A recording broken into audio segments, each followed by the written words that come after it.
ਕੀ ਤੁਹਾਡਾ NEET score ਘੱਟ ਹੈ ਤਾਂ ਘਬਰਾਓ ਨਹੀਂ, ਵੀਜ਼ਾ ਵਰਲਡ ਲੈ ਕੇ ਆਇਆ ਹੈ ਸੁਨਹਿਰੀ ਮੌਕਾ। ਹੁਣ ਕਰੋ MBBS ਯੂਕਰੇਨ ਵਿੱਚ ਸਿਰਫ 3.5 ਲੱਖ ਸਾਲਾਨਾ ਖਰਚੇ ਨਾਲ। ਵਧੇਰੇ ਜਾਣਕਾਰੀ ਲਈ ਸੰਪਰਕ ਕਰੋ ਵੀਜ਼ਾ ਵਰਲਡ ਇਮੀਗ੍ਰੇਸ਼ਨ ਕੋੜੇਵਾਲਾ ਚੌਕ ਬਠਿੰਡਾ।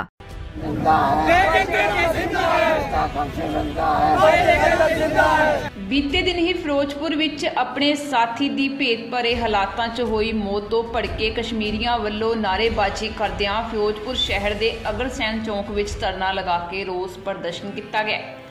इस मौके जानकारी दिंदियां कश्मीर दे रहण वाले नसीर अहमद ने दस्सिया कि उन्हां दा एक साथी मुस्ताक जिसदी उम्र 37 साल सी, जो फिरोजपुर विच पिछले 4 महीनों तो फेरी दा काम करदा सी।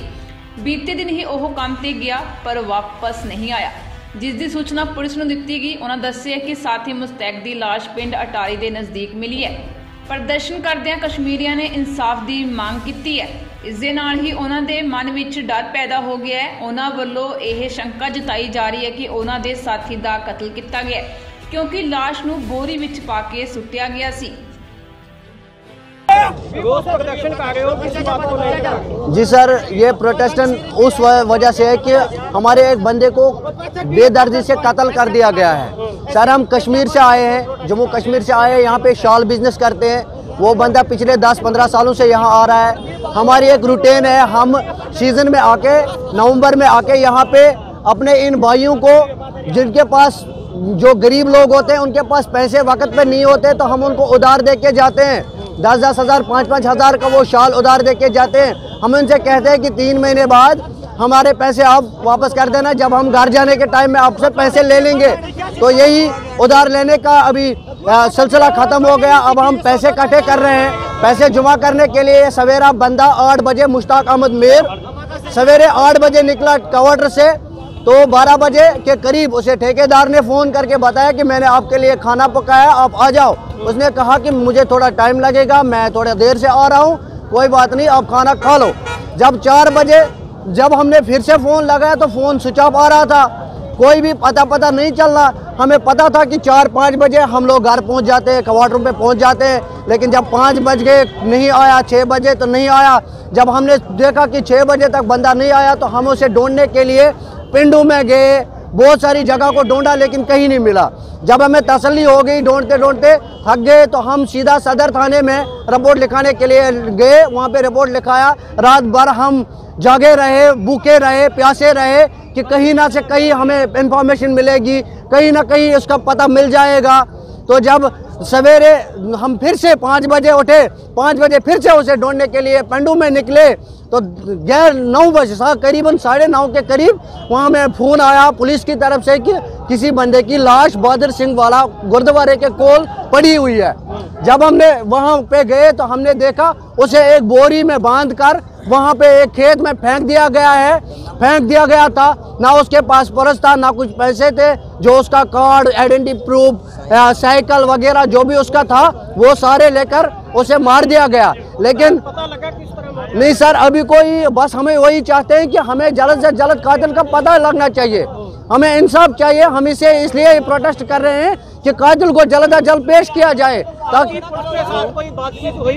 जी सर, पुलिस ने वहाँ पे बातचीत हमारे साथ यही करी है कि हम इस आपको यह कार्रवाई करने के बाद जो CCTV फुटेज है, वहाँ पे पिंड है और गुरुद्वारा है, उसकी CCTV फुटेज हम चेक करेंगे और यहाँ पे डॉग स्क्वाड को लाकर उस बंदे की तलाश करेंगे। लेकिन 11 बजे तक कोई भी कार्रवाई नहीं हुई। जब हमें 11-11:30 के करीब हम वहाँ पे बस घूमते रहे, कोई भी कार्रवाई न होने की वजह से फिर पुलिस ने आके उस लाश को उठाकर अपनी गाड़ी में डालकर कहा कि हम उसे पोस्टमार्टम के लिए सिविल हॉस्पिटल ले जा रहे हैं। तो आप कोई बात नहीं, आपको इंसाफ मिलेगा। जब हम यहाँ पे आए अभी तक कोई भी इंफॉर्मेशन उसके बारे में नहीं मिली है सर। अगर किसी ये कह रहे हैं कि कोई चोर ने किसी और ने मारा, अगर किसी चोर या किसी मतलब नशेड़ी ने उसे मारा होगा, लेकिन बोरी में बांध के वो इसे वहीं नहीं फेंक देता। अब आपका ये धरना कब तक जारी रहेगा? सर जब तक हमें इंसाफ मिले, जब तक हमें इंसाफ नहीं मिलेगा तब तक चाहे 1 महीना क्यों ना बीते, हम इसी धरती पे खड़े हैं, इसी रोड पे खड़े रहेंगे इंशाअल्लाह। मनिंदरपाल सिंह है जी। बाई जी धरना मवी पिछे अपने बैठा सीगा घर ते साडी जथेबंदी डकाउंदा जथेबंदी तो मैं इत्थे आया अपने ਤੇ ਮੈਨੂੰ ਪਤਾ ਲੱਗਾ ਸੀਗਾ ਕਿ ਅੱਜ ਇੱਕ ਸਾਡੇ ਕੋਈ ਮੁਸਲਿਮ ਭਾਈਚਾਰੇ ਦੇ ਲੋਕ ਇੱਥੇ ਬੈਠੇ ਆ ਕਿ ਇਹਨਾਂ ਵੱਲੋਂ ਕਾਲ ਕੀਤੀ ਗਈ ਸੀਗੀ ਕਿ ਅਸੀਂ ਉਹਨਾਂ ਦੇ ਸਮਰਥਨ ਦੇਣ ਆਏ ਆ ਕਿ ਆਪਾਂ ਵੇਖਦੇ ਆ ਕਿ ਭਾਰਤ ਦੇ ਵਿੱਚ ਵੱਖ-ਵੱਖ ਜਿਹੜੀਆਂ ਘੱਟ ਗਿਣਤੀਆਂ ਦੇ ਲੋਕ ਆ ਉਹਨਾਂ ਤੇ ਆਪਾਂ ਅਕਸਰ ਹੀ ਵੇਖਦੇ ਆ ਕਿ ਬਹੁਤ ਜ਼ਿਆਦਾ ਅੱਜ ਧੱਕਾ ਹੋ ਰਿਹਾ। ਇਹ ਜਿਹੜੇ ਵੱਧ ਗਿਣਤੀ ਲੋਕ ਹੈ ਇਹ ਅਕਸਰ ਹੀ ਬਹੁਤ ਜ਼ਿਆਦਾ ਅੱਜ ਆਪਾਂ ਧੱਕਾ ਹੋ ਰਿਹਾ। ਪਿੱਛੇ ਆਪਾਂ ਵੇਖ ਲਈਏ ਕਿ ਉਹ ਭੈਣ ਸਾਡੀ ਜਿਹੜੀ ਮੁਸਲਿਮ ਧਰਮ ਦੀ ਉਹ ਜਿਹੜੀ ਭੈਣ ਸੀ ਉਹਨੂੰ ਹਿਜਾਬ ਪਾਉਣ ਦੇ ਲਈ ਕਿਵੇਂ ਉਹਦੇ ਮਗਰ 500,000 ਦੀ ਗਿਣਤੀ ਦੇ ਵਿੱਚ ਗੁੰਡੇ ਲੱਗ ਗਏ ਸੀ ਉਹਦੇ ਹਿਜਾਬ ਦੇ ਪਿੱਛੇ ਕਿ ਵੀ ਅਸੀਂ ਹਿਜਾਬ ਨਹੀਂ ਪਾਉਣ ਦੇਣਾ। ਭਾਰਤ ਦੇ ਸੰਵਿਧਾਨ ਨੇ ਸਾਨੂੰ ਹੱਕ ਦਿੱਤਾ ਹੈ ਕਿ ਸਾਨੂੰ ਫਰੀडम ਦਿੱਤੀ ਹੋਈ ਆ ਕਿ ਕੋਈ ਵੀ ਅਸੀਂ ਪਹਿਰਾਵਾ ਇੱਥੇ ਪਾ ਸਕਦੇ ਹਾਂ, ਪਰ ਇਹ ਗੁੰਡਾ ਤੰਤਰ ਇੱਥੇ ਜਿਹੜਾ ਚੱਲਦਾ ਪਿਆ ਉਹ ਬਹੁਤ ਹੀ ਜ਼ਿਆਦਾ ਗਲਤ ਹੈ। ਅਸੀਂ ਇਸ ਚੀਜ਼ ਦੀ ਨਿਖੇਧੀ ਕਰਦੇ ਹਾਂ ਕਿ ਕਿਸੇ ਵੀ ਧਰਮ ਦੇ ਨਾਲ ਘੱਟ ਗਿਣਤੀ ਦੇ ਨਾਲ ਐਵੇਂ ਧੱਕਾ ਨਹੀਂ ਹੋਣਾ ਚਾਹੀਦਾ। ਹਾਂਜੀ, ਅੱਜ ਦੇ ਦੱਸਿਆ ਜਾ ਰਿਹਾ ਹੈ ਕਿ ਉਸ ਨੌਜਵਾਨ ਦਾ ਕਤਲ ਕੀਤਾ ਗਿਆ। ਬਿਲਕੁਲ ਕੀਤਾ ਜਾ ਹਾਂਜੀ ਗੋਲੀ ਵਿੱਚ ਉਹਦੀ ਲਾਸ਼ ਮਿਲੀ ਆ। ਹਾਂਜੀ। ਉਹਨਾਂ ਦਾ ਟਾਈਮ ਆ ਕਿਵੇਂ ਦੇਖਦੇ? ਇਹ ਵੇਖੋ ਜੀ, ਪੰਜਾਬ ਜਿਹੜਾ ਹਰ ਧਰਮ ਦੇ ਇੱਥੇ ਲੋਕ ਰਹਿੰਦੇ ਆ, ਭਾਵੇਂ ਹਿੰਦੂ ਮੁਸਲਿਮ ਸਿੱਖ ਈਸਾਈ ਹਰ ਧਰਮ ਦੇ ਲੋਕ ਰਹਿੰਦੇ ਔਰ ਆਪਸੀ ਉਹਨਾਂ ਦਾ ਭਾਈਚਾਰਾ ਬਹੁਤ ਕਾਇਮ ਹੈ ਤੇ ਪੰਜਾਬ ਦੇ ਵਿੱਚ ਲੋਕ ਰਲ ਮਿਲ ਕੇ ਰਹਿੰਦੇ ਆ। ਸੋ ਪਰ ਇਹ ਲਾਂਬੂ ਲਾਉਣ ਦੀਆਂ ਜਿਹੜੀਆਂ ਕੋਸ਼ਿਸ਼ਾਂ ਕੁਝ ਕੁ ਮਹੀਨਾ ਤੋਂ ਪਹਿਲਾਂ 2 ਮਹੀਨੇ ਹੋ ਗਏ ਆ ਕਿ ਲਾਂਬੂ ਲਾਉਣ ਦੀ ਅੱਜ ਜਿਹੜੀ ਕੋਸ਼ਿਸ਼ ਕੀਤੀ ਜਾ ਰਹੀ ਆ। ਕਦੀ ਕਿਸੇ ਤੇ ਅਤਿਆਚਾਰ ਹੋ ਜਾਂਦਾ, ਕਦੀ ਸਿੱਖਾਂ ਤੇ ਅਤਿਆਚਾਰ, ਕਦੀ ਮੁਸਲਿਮ ਵਰਗ ਤੇ, ਕਦੀ ਆਪਾਂ ਦਲਿਤ ਵਰਗ ਦੀ ਗੱਲ ਕਰ ਲਈਏ ਇਹਨਾਂ ਤੇ ਅਤਿਆਚਾਰ ਹੋ ਜਾਂਦਾ। ਹਮੇਸ਼ਾ ਹੀ ਉਹਨਾਂ ਨੂੰ ਟਾਰਗੇਟ ਕੀਤਾ ਜਾਂਦਾ ਕਿ ਜਿਹੜੇ ਲੋਕ ਘੱਟ ਗਿਣਤੀਆਂ ਦੇ ਵਿੱਚ ਨੇ। ਹੁਣ ਇਹ ਧਰਨਾ ਕਦੋਂ ਤੱਕ ਜਾਰੀ? ਧਰਨਾ ਉਨੀ ਦੇਰ ਇਹ ਰਹੂਗਾ ਜੀ ਜਿੰਨੀ ਦੇਰ ਸਾਡੇ ਅਸੀਂ ਆਪਣੀ ਸਿੱਖ ਭਾਈਚਾਰੇ ਵੱਲੋਂ ਵੀ ਅਸੀਂ ਸਾਰੇ ਇੱਥੇ ਵੀਰ ਇਕੱਠੇ ਹੋਏ ਆ।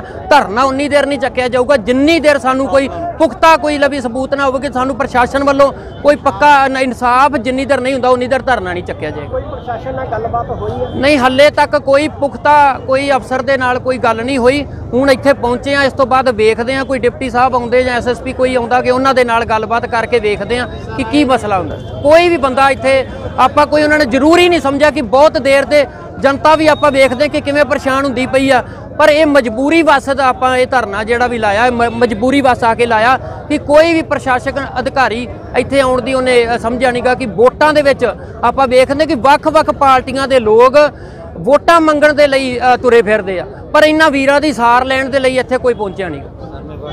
ਸਰ ਧਰਨਾ ਲੱਗਾ ਕੀ ਹੈ ਮਾਮਲਾ? ਇੱਕ ਮੁਸ਼ਤਾਕ ਅਹਿਮਦ ਨਾਂ ਦੇ ਜਿਹੜਾ ਕਸ਼ਮੀਰੀ ਨੌਜਵਾਨ ਆ ਉਹਦਾ ਬੀਤੀ ਰਾਤ ਕੁਛ ਅਨਨੋਨ ਬੰਦਿਆਂ ਨੇ ਮਰਡਰ ਕਰਤਾ। ਉਹਦੇ ਵਿੱਚ ਇਹ ਬੰਦੇ ਮੰਗ ਕਰਦੇ ਕਿ ਵੀ ਕਾਤਲ ਨੂੰ ਫੜਿਆ ਜਾਵੇ।